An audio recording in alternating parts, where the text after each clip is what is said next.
완벽한 이웃. 새 아파트로 이사 온 지 정확히 하루가 지났을 때 나는 이미 후회하고 있었다. 아니, 정확히는 엘리베이터 문이 닫히는 순간부터였을지도 모른다. 그날 오후 2시 이삿짐을 나르느라 땀을 뻘뻘 흘리며 엘리베이터에 올라탔다.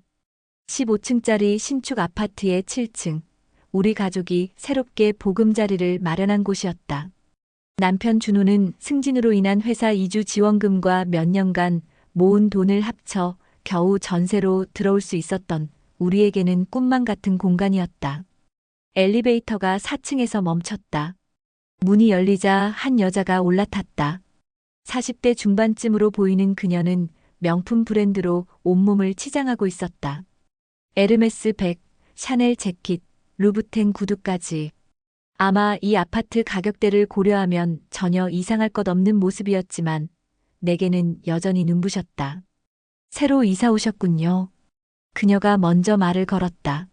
목소리는 부드러웠지만 어딘가 차갑게 느껴졌다. 네, 7층으로요.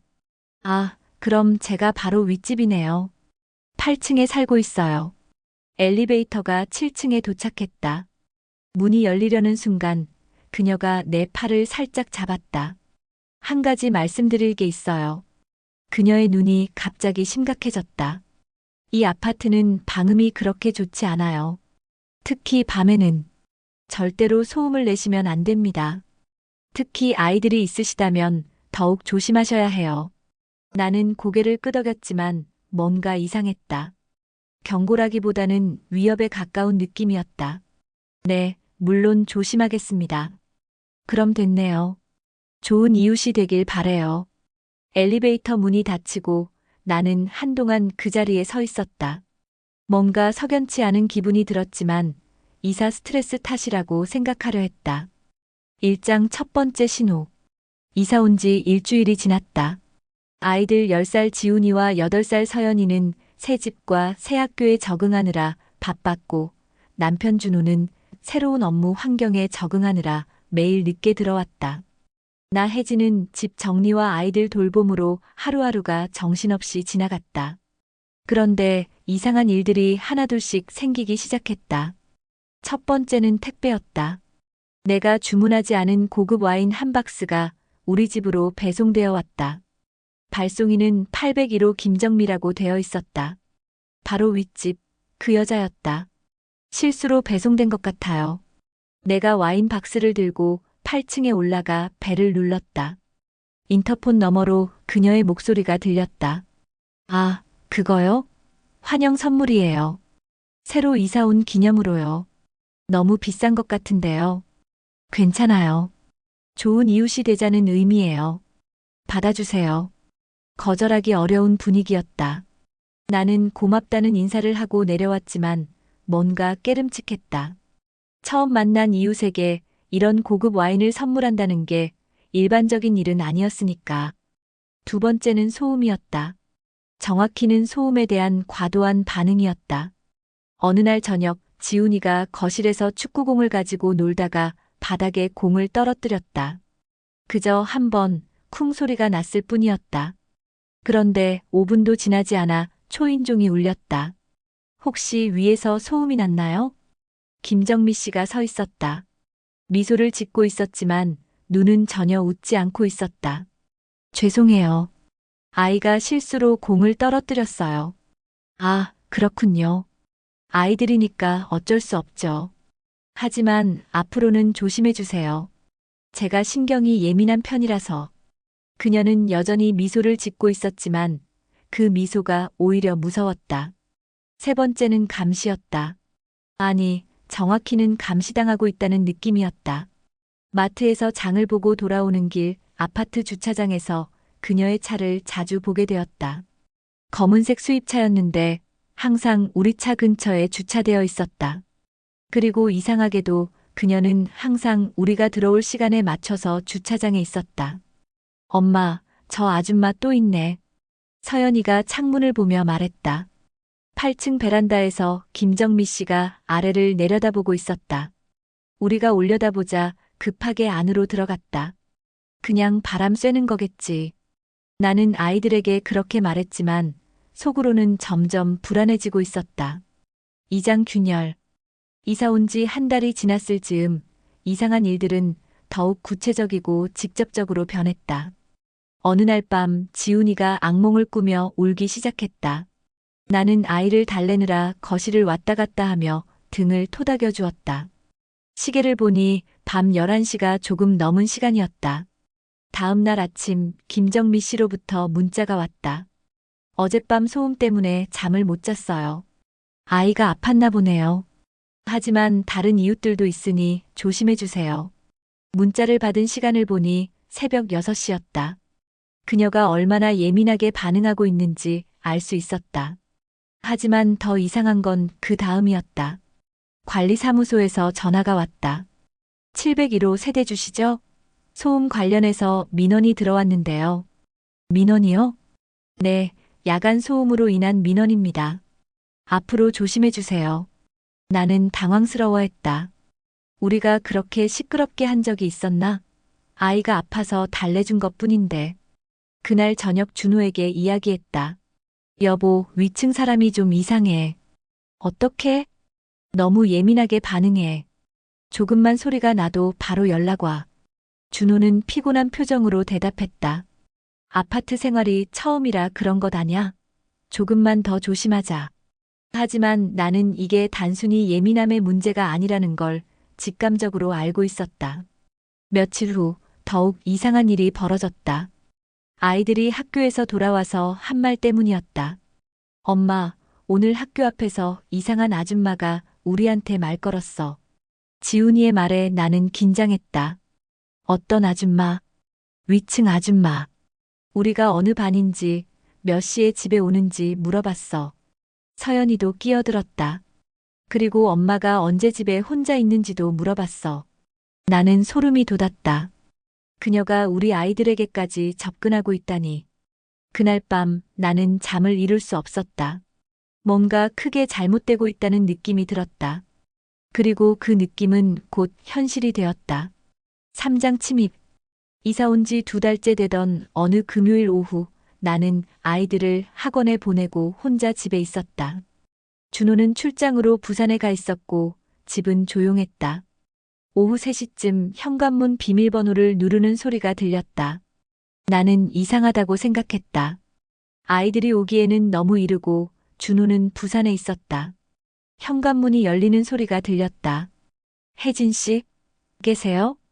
김정미 씨의 목소리였다. 나는 심장이 빨리 뛰기 시작했다.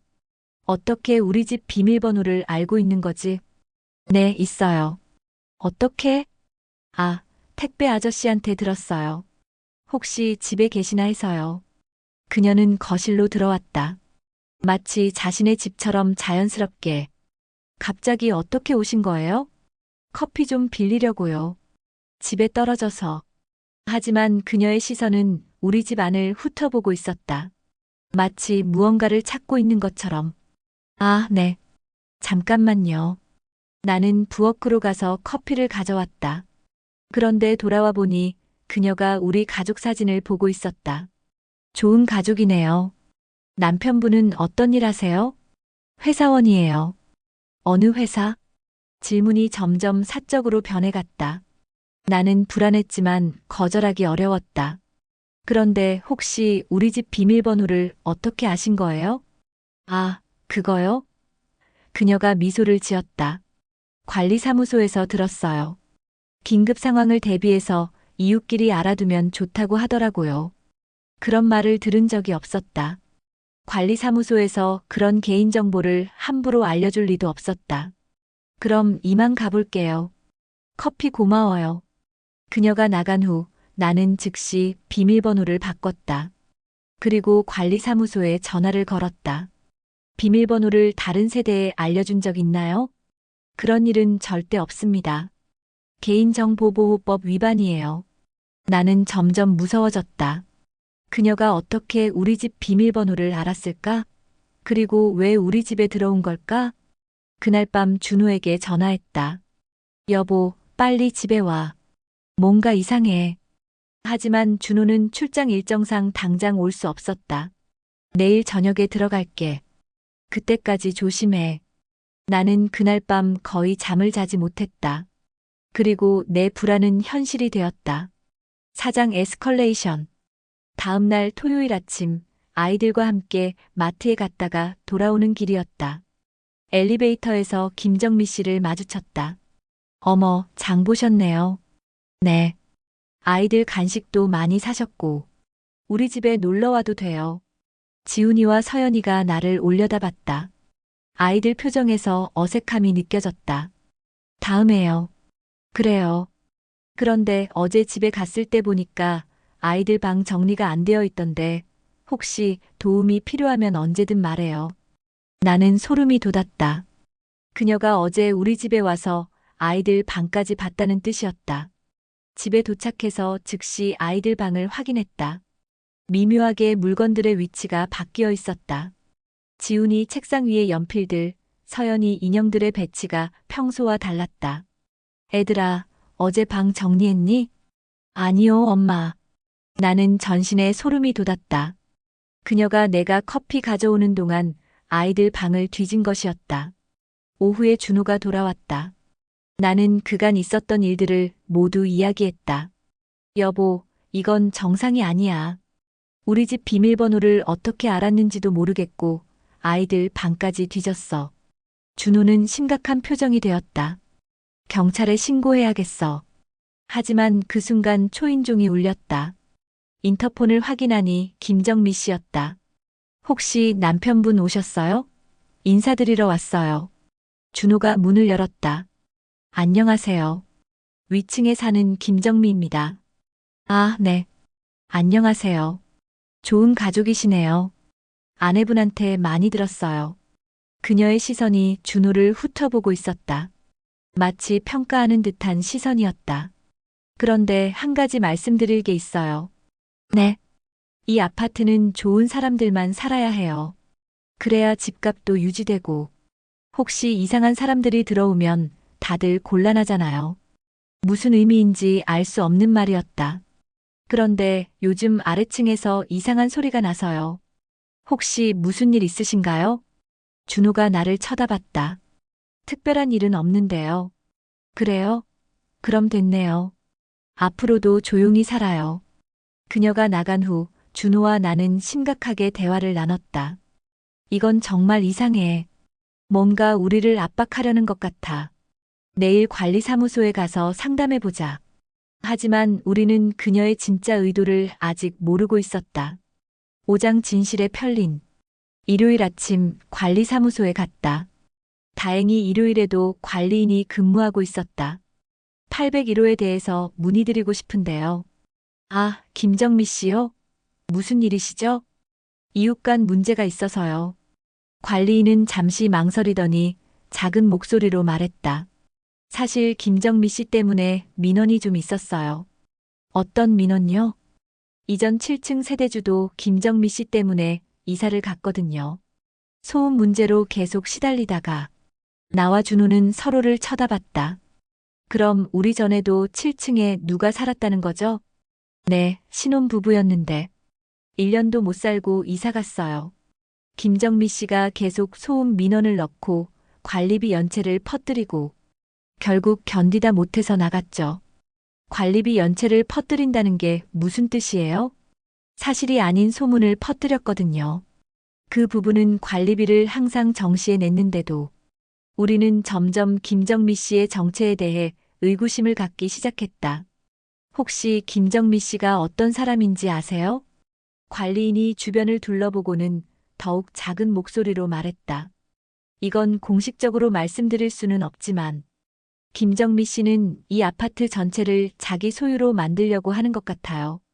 무슨 뜻이에요? 7층, 9층, 10층. 계속해서 그 층 사람들이 이사를 가고 있어요. 모두 김정미 씨와 문제가 있었던 사람들이죠. 나는 소름이 돋았다. 그녀가 의도적으로 이웃들을 내쫓고 있다는 뜻이었다. 그럼 지금 그 층들은 누가 살고 있나요? 모두 김정미 씨 명의로 되어 있어요. 아니면 김정미 씨가 추천한 사람들. 집으로 돌아오는 길, 우리는 말이 없었다. 상황이 생각보다 심각했다. 여보, 우리도 이사를 생각해 봐야 할까? 아직은 모르겠어. 좀 더 지켜보자. 하지만 그날 밤 우리의 생각이 바뀌는 일이 일어났다. 밤 11시쯤 위층에서 이상한 소리가 나기 시작했다. 쿵쿵쿵, 마치 무거운 것을 바닥에 떨어뜨리는 소리였다. 아이들이 깨어날 정도로 큰 소리였다.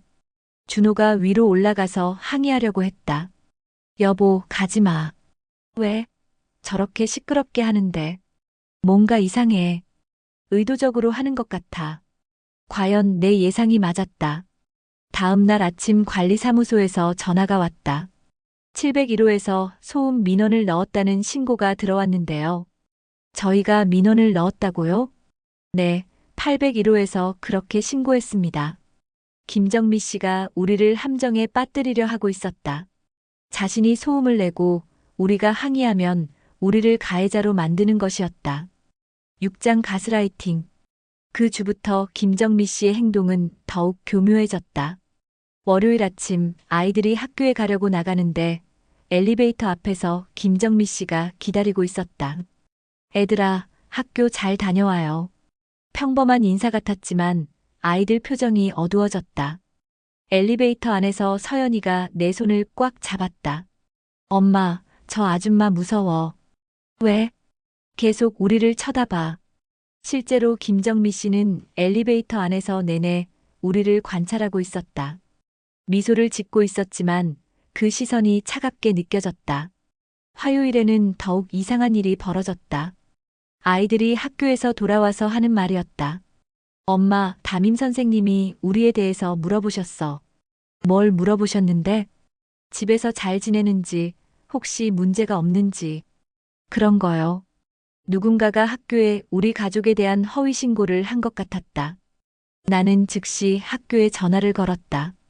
혹시 저희 아이들에 대해서 신고가 들어왔나요? 아, 네. 익명으로 아동방임에 대한 신고가 들어와서요. 그래서 확인차 아이들에게 물어본 거예요. 아동방임이요? 네, 아이들이 밤늦게까지 혼자 있고 제대로 된 돌봄을 받지 못한다는 신고였어요. 나는 화가 났다. 우리가 아이들을 얼마나 잘 돌보고 있는지 아는데 누군가가 이런 허위 신고를 한 것이었다. 물론 확인해보니 전혀 사실이 아니더라고요. 아이들도 건강하고 밝고요. 하지만 이미 신고가 들어간 상황에서 우리는 의심의 눈초리를 받게 되었다. 수요일 저녁 준호가 회사에서 돌아와서 심각한 표정으로 말했다. 여보, 회사에 이상한 전화가 왔어. 무슨 전화? 내가 집에서 가정폭력을 한다는 신고였어. 뭐라고? 익명으로 신고가 들어왔는데 밤마다 큰 소리가 나고 아내와 아이들이 울부짖는 소리가 난다는 거야. 나는 머리가 어지러질했다. 김정미 씨가 우리를 완전히 함정에 빠뜨리고 있었다. 물론 회사에서도 말도 안 된다고 생각하지만 이런 신고가 들어온 이상 내 평판에 영향을 줄 수 있어. 우리는 점점 궁지에 몰리고 있었다. 학교, 회사, 관리사무소. 모든 곳에 허위 신고가 들어가고 있었다. 목요일 밤 나는 더 이상 참을 수 없어서 8층으로 올라갔다. 김정미 씨와 직접 이야기하기로 했다. 초인종을 눌렀지만 응답이 없었다. 분명 집에 있는데 일부러 나오지 않는 것 같았다. 김정미 씨, 나와서 이야기해요. 뭐가 문제인지 알고 싶어요. 한참 후에야 문이 열렸다. 어머, 혜진 씨. 무슨 일이세요? 우리가 뭘 잘못했는지 알고 싶어요. 왜 이렇게 하시는 거예요? 뭘 말씀하시는 거죠? 그녀는 완전히 모르는 척했다. 마치 자신은 아무 잘못이 없다는 듯이. 학교나 회사에 허위 신고한 거 아니에요? 허위 신고라니 무슨 말씀이세요? 저는 그런 일 한 적 없어요. 그녀의 연기는 완벽했다. 진짜로 억울해하는 것 같았다. 그럼 누가 그런 신고를 했을까요? 글쎄요, 저도 모르겠네요. 혹시 다른 이웃들이 불편해하는 건 아닐까요? 그 순간 나는 깨달았다. 그녀가 얼마나 교묘한 사람인지를. 절대 자신의 잘못을 인정하지 않고 모든 걸 다른 사람 탓으로 돌리는 것이었다. 7장 진실 추적. 금요일 아침 나는 결심을 했다. 김정미 씨의 정체를 파악하기로 한 것이다. 아이들을 학교에 보낸 후 나는 부동산 중개업소를 찾아갔다. 이 아파트 7층 주변 매물에 대해서 문의드리고 싶은데요. 아, 거기요? 요즘 매물이 많이 나와 있어요. 많이 나와 있다고요? 네, 7층, 9층, 10층. 계속해서 전세 만료로 나오고 있어서요. 왜 그렇게 많이 나오는 거죠? 중개업소 사장이 망설이더니 말했다. 사실 그 위층에 좀 까다로운 분이 살고 계세요. 그래서 아래층 사람들이 견디지 못하고 나가는 것 같아요. 까다롭다는 게 어떤 의미예요? 소음 민원을 엄청 많이 넣으시고, 그리고 이상한 소문도 퍼뜨리시고요. 나는 더 자세히 물어봤다. 그분이 몇 년 정도 살고 계신 거죠? 한 3년 정도 된 것 같아요. 그런데 신기한 게 그분 명의로 된 집이 그 아파트에 여러 채 있어요. 여러 채요? 네, 처음에는 8층만 샀는데 작년에 9층, 10층도 사셨어요. 그리고 최근에 7층도 알아보고 계시더라고요. 나는 소름이 돋았다. 김정미 씨가 의도적으로 이웃들을 내쫓아서 그 집들을 사들이고 있었던 것이다. 혹시 그분 직업이 뭔지 아세요?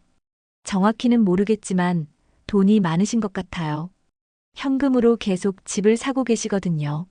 집으로 돌아오는 길, 나는 모든 퍼즐이 맞춰지는 느낌이었다. 김정미 씨는 단순히 예민한 이웃이 아니었다. 체계적으로 우리를 몰아내려는 계획을 가지고 있었던 것이다. 오후에 준호에게 전화해서 알아낸 사실들을 모두 이야기했다. 여보, 이건 단순한 이웃 분쟁이 아니야. 완전히 계획된 일이야. 그럼 어떻게 해야 할까? 증거를 모아야 해. 그래야 대응할 수 있어. 그날부터 나는 김정미 씨의 모든 행동을 기록하기 시작했다. 언제 우리 집 앞에 나타나는지, 어떤 말을 하는지, 언제 소음을 내는지. 토요일 저녁 또다시 위층에서 큰 소리가 났다. 하지만 이번에는 준비가 되어 있었다. 나는 핸드폰으로 소음을 녹음했다. 일요일 아침 일찍 관리사무소에서 전화가 왔다. 혹시 어제 저녁에 소음을 내셨나요? 아니요, 저희는 조용히 있었는데요. 801호에서 신고가 들어와서요. 어제 저녁 10시경에 큰 소리가 났다고. 나는 준비해둔 녹음 파일을 들려주었다. 저희가 녹음한 건데 위층에서 나는 소리예요. 저희가 소음을 낸 게 아니라 저희가 피해를 받은 거예요. 관리인도 이상하다는 표정이었다. 한번 확인해 보겠습니다. 8장 대결. 월요일 오후 드디어 결정적인 순간이 왔다. 김정미 씨가 또다시 우리 집 비밀번호를 누르고 들어오려 했던 것이다. 하지만 이번에는 비밀번호가 바뀌어 있었다. 혜진 씨, 문 좀 열어주세요. 나는 인터폰으로 대답했다. 무슨 일이세요? 급한 일이 있어서요. 여기서 이야기하세요. 그럼 곤란한데. 아래층 사람들이 다 들어요. 나는 문을 열지 않았다. 대신 인터폰으로 계속 대화했다. 무슨 일인지 말씀해 주세요. 혜진 씨, 왜 이렇게 예민하게 굴어요? 이웃 간에 좀 더 친하게 지내면 안 되나요? 친하게 지내는 것과 남의 집에 허락 없이 들어오는 건 다른 문제예요. 허락 없이 들어온 적 언제 있었어요? 저는 항상 인사하고 들어갔는데. 또다시 그녀는 자신의 잘못을 부인했다. 그럼 우리 집 비밀번호를 어떻게 알고 계신 거예요? 그건 관리사무소에서. 관리사무소에 확인했는데 그런 일은 없다고 하더라고요. 잠시 침묵이 흘렀다. 혜진 씨, 너무 예민하게 굴지 마세요. 이 아파트에서 계속 살려면 저와 좋은 관계를 유지해야 해요. 그 말에서 위협적인 뉘앙스가 느껴졌다. 무슨 의미인가요? 별 의미 없어요. 다만 이 아파트는 좋은 사람들만 살아야 한다는 뜻이에요. 나는 더 이상 참을 수 없었다. 김정미 씨, 솔직하게 말해요. 왜 우리를 내쫓으려고 하는 거예요? 내쫓다니 무슨 말씀이세요? 7층을 사고 싶어서 그러는 거죠? 이전 세대주도 그렇게 내쫓았고. 그런 말 어디서 들었어요? 처음으로 그녀의 목소리에 동요가 느껴졌다. 다 알고 있어요. 9층, 10층도 그렇게 해서 사신 거죠? 혜진 씨, 함부로 말하지 마세요. 증거도 없으면서. 증거요?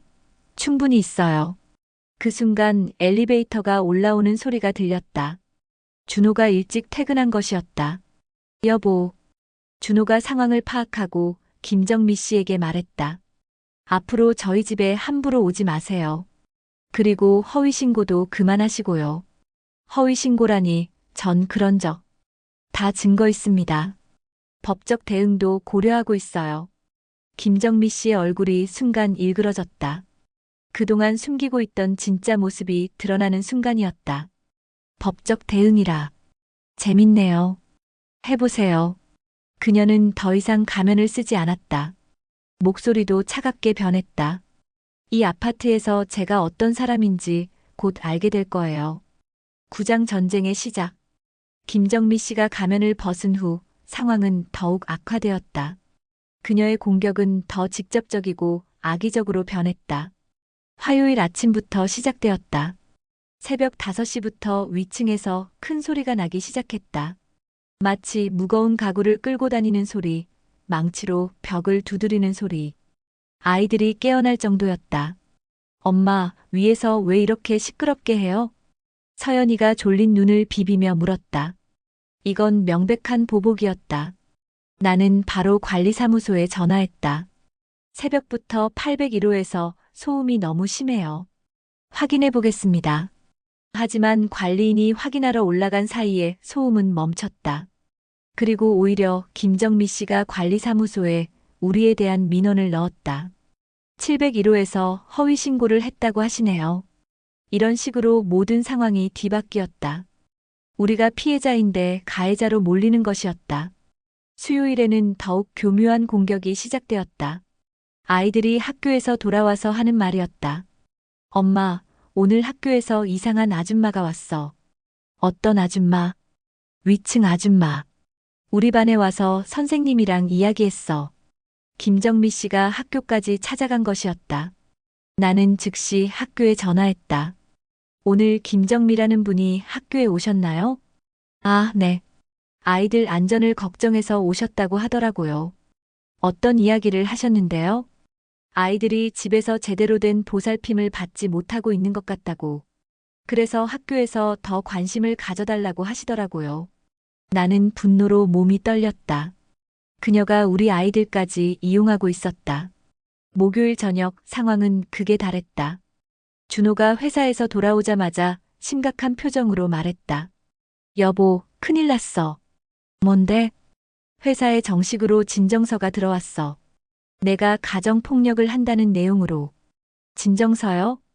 익명이 아니라 실명으로 들어왔어. 김정미라는 사람이 직접. 나는 머리가 어지러웠다. 그녀가 이제는 공개적으로 우리를 공격하기 시작한 것이었다. 회사에서 뭐라고 해요? 일단 조사를 해봐야 한다고 해. 사실이 아니라는 걸 증명해야 해. 우리는 완전히 궁지에 몰렸다. 무고한 우리가 오히려 해명해야 하는 상황에 놓인 것이었다. 그날 밤 우리는 심각하게 대화를 나눴다. 여보, 이사를 가야 할 것 같아. 하지만 전세금도 그렇고 아이들 학교도. 그럼 어떻게 해? 이런 식으로 계속 당할 수는 없잖아. 그 순간 위층에서 또다시 큰 소음이 들렸다. 이번에는 더 심했다. 마치 고의로 우리 대화를 방해하려는 것 같았다. 여보, 위에 가서 제대로 따져보자. 준호가 일어났지만 나는 그를 말렸다. 안 돼. 그게 바로 그 사람이 원하는 거야. 우리가 먼저 화를 내게 만들어서 우리를 가해자로 만들려는 거라고. 우리는 그날 밤 거의 잠을 자지 못했다. 십장 역전의 실마리. 금요일 아침 예상치 못한 방문객이 찾아왔다. 관리사무소 관리인과 함께 온 중년 남성이었다. 안녕하세요. 701호 세대주시죠? 네, 그런데요. 저는 이 아파트 개발업체에서 나왔습니다. 몇 가지 확인하고 싶은 게 있어서요. 그들은 우리 집 안으로 들어와서 이상한 질문들을 하기 시작했다. 혹시 801호 김정미 씨와 어떤 문제가 있으신가요? 네, 사실 여러 문제가. 나는 그동안 있었던 일들을 모두 이야기했다. 무단 침입, 허위 신고, 지속적인 괴롭힘. 개발업체 직원은 심각한 표정으로 들었다. 혹시 이런 일들을 뒷받침할 증거가 있나요? 네, 녹음 파일도 있고. 그때 관리인이 말했다. 사실 김정미 씨 때문에 이미 여러 세대가 이사를 갔습니다. 개발업체에서도 이 문제를 인지하고 계신 것 같고요. 개발업체 직원이 설명했다. 사실 김정미 씨의 행위는 이미 우리도 파악하고 있었습니다. 그런데 증거가 부족해서 대응하기 어려웠거든요. 그럼 이제 뭔가 조치를 취할 수 있는 건가요? 네, 여러분이 제공해 주신 증거들과 다른 피해자들의 증언을 종합하면 충분히 법적 대응이 가능할 것 같습니다. 나는 처음으로 희망을 느꼈다. 다른 피해자들이 더 있다는 건가요? 네, 이미 이사간 7층, 9층, 10층 이전 세대주들이 모두 같은 피해를 당했거든요. 그분들도 증언할 의사가 있다고 하시고요. 개발업체 직원이 계속 설명했다. 사실 김정미 씨의 최종 목표는 이 아파트 전체를 매점하는 것 같습니다. 그래서 다른 세대주들을 의도적으로 내쫓고 있는 거죠. 그게 가능한 일인가요? 불법은 아니지만 그 과정에서 사용하는 방법들은 명백히 불법입니다. 무단 침입, 허위 신고, 스토킹. 그날 오후 준호와 함께 변호사 사무실을 찾아갔다. 개발업체에서 추천해준 변호사였다. 충분히 승소 가능한 사건입니다. 변호사는 우리가 가져간 증거들을 보고 확신에 찬 목소리로 말했다. 무단 침입, 스토킹, 업무방해, 명예훼손. 여러 가지 죄목이 성립됩니다. 그럼 이제 어떻게 해야 하나요? 일단 정식으로 고발장을 접수하고 임시조치 신청도 함께 하겠습니다. 더 이상의 접근 금지 명령을 받을 수 있을 거예요. 마침내 우리에게도 반격할 기회가 생긴 것이었다. 11장 진실의 폭로. 토요일 아침 경찰이 찾아왔다. 우리가 신고한 것에 대한 초동 수사를 시작한다는 것이었다. 김정미 씨에 대한 신고 건으로 왔습니다. 2명의 경찰관이 우리 집에 와서 자세한 진술을 받았다. 그동안 모아둔 모든 증거들, 녹음 파일, 문자 메시지, 관련 서류들을 모두 제출했다. 증거가 상당히 많네요. 네, 몇 달간 당했거든요. 경찰관들이 증거들을 검토한 후 말했다. 일단 김정미 씨를 조사해 보겠습니다. 그런데, 네, 이미 다른 피해자들로부터도 비슷한 신고가 여러 건 들어와 있어요. 그날 오후 더욱 놀라운 일이 벌어졌다. 이사간 이전 세대주들이 우리 집을 찾아온 것이었다. 안녕하세요. 저희는 예전에 7층에 살았던 박민수, 이영희 부부입니다. 아, 안녕하세요. 김정미 씨 때문에 고생하신다는 이야기를 들었어요. 저희도 같은 피해를 당했거든요. 그들은 우리와 거의 동일한 경험을 했다고 말했다. 처음에는 친절한 척하면서 접근했어요. 그러다가 점점 사생활에 간섭하기 시작하고 저희도 똑같았어요. 무단 침입도 당했고 허위 신고도 당했어요. 결국 견디다 못해서 이사를 갔죠. 9층에 살았던 부부도 왔다. 저희는 신혼부부였는데 김정미 씨가 밤마다 소음을 내면서 저희가 시끄럽다고 신고했어요. 정말 교묘한 사람이에요. 10층 세대주도 비슷한 이야기를 했다. 아이가 있는 가정을 특히 타겟으로 삼는 것 같아요. 아동보호기관에까지 허위 신고를 했거든요. 우리는 서로의 경험을 나누며 김정미 씨의 범죄 패턴을 정리했다. 처음에는 친절한 이웃으로 접근, 점차 사생활 침해 시작, 무단 침입으로 집 안 상황 파악, 허위 신고를 통한 사회적 고립, 지속적인 괴롭힘으로 이사 유도. 이건 명백한 계획 범죄네요. 일요일에는 관리사무소에서 연락이 왔다. 김정미 씨 관련해서 중요한 정보가 있습니다. 관리인을 만나서 들은 이야기는 더욱 충격적이었다. 사실 김정미 씨의 진짜 이름은 김정미가 아닙니다. 네. 주민등록상 이름은 김미정이에요. 그런데 왜 이름을 바꿔서 쓰는지. 그럼 신분에도 문제가 있다는 건가요? 더 이상한 건 그 사람의 직업도 명확하지 않다는 거예요. 분명히 돈은 많은데 어떤 일을 해서 버는 건지. 점점 김정미, 아니, 김미정 씨의 정체가 미궁으로 빠져들었다. 12장 최후의 대결. 월요일 아침 경찰서에서 연락이 왔다. 김정미 씨 조사 결과 나왔습니다. 출석해 주세요. 경찰서에서 들은 이야기는 상상을 초월했다. 김정미 씨, 정확히는 김미정 씨는 상습 범죄자입니다. 상습 범죄자요? 네, 지난 10년간 비슷한 수법으로 여러 아파트에서 같은 짓을 해왔어요. 강남, 서초, 송파. 고급 아파트를 전전하면서요. 경찰관이 계속 설명했다. 수법도 항상 같아요. 특정층을 타겟으로 삼아서 거주자들을 내쫓고 그 집을 헐값에 사들이는 거죠. 그럼 정말 사업이었던 거네요? 네, 일종의 부동산 투기 범죄라고 보시면 됩니다. 그런데 그 과정에서 사용하는 방법들이 모두 불법이에요. 경찰서에서 나오는 길, 나는 복잡한 기분이었다. 분노와 함께 안도감도 들었다. 드디어 우리가 당한 일들이 정당하게 처리될 수 있게 된 것이다. 화요일 저녁, 김정미 씨가 체포되었다는 소식을 들었다. 무단 침입, 스토킹, 업무방해, 명예훼손 등 여러 혐의로 구속영장이 신청되었다고 했다. 수요일 아침, 오랜만에 조용한 아침을 맞았다. 위층에서 소음도 없었고 이상한 감시의 시선도 느껴지지 않았다. 엄마, 오늘은 위에서 소리 안 나네. 지훈이가 신기하다는 듯 말했다. 그래, 이제 조용해질 거야. 목요일에 변호사에게서 연락이 왔다. 김정미 씨가 구속되었습니다.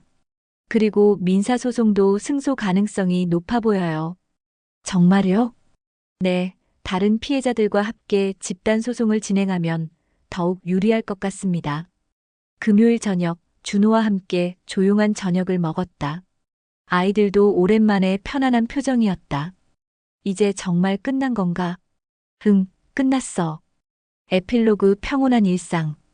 6개월 후, 김정미 씨는 1심에서 징역 2년을 선고받았다. 피해자들에 대한 손해배상 명령도 함께 내려졌다. 그녀가 불법적으로 취득한 아파트들은 모두 원래 소유주들에게 돌아갔다. 우리 가족은 여전히 7층에 살고 있다. 8층에는 새로운 이웃이 이사 왔다. 정말 평범하고 조용한 가족이었다. 안녕하세요. 위층에 이사 온 정민호입니다. 아, 안녕하세요. 새 이웃은 정말 평범한 인사만 했다. 우리 사생활에 대해 묻지도 않았고 무단 침입도 하지 않았다. 그저 평범한 이웃이었다. 아이들도 이제 마음 놓고 집에서 뛰어놀 수 있게 되었다.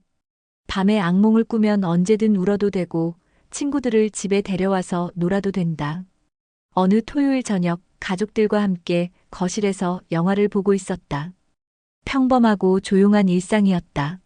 엄마, 이제 무서운 아줌마 안 와? 서연이가 물었다. 응, 안 와. 이제 우리는 안전해. 그때 초인종이 울렸다. 순간 온 가족이 긴장했다. 하지만 인터폰을 확인해 보니 택배 기사였다. 택배 왔습니다. 우리는 서로 보며 웃었다. 이제 초인종 소리에 놀라지 않아도 되는 것이다. 그날 밤 침대에 누우며 생각했다. 우리가 당한 일들이 악몽 같았지만 결국 진실이 밝혀지고 정의가 실현되었다. 그리고 이제 우리는 정말 평범하고 평온한 일상을 살 수 있게 되었다. 위층에서 들려오는 소리는 이제 평범한 생활 소음뿐이었다. 발걸음 소리, 문 닫히는 소리, 아이들 뛰어노는 소리. 모든 것이 정상적이고 자연스러웠다. 좋아요, 구독, 알림 설정은 영상 제작에 큰 도움이 됩니다. 감사합니다.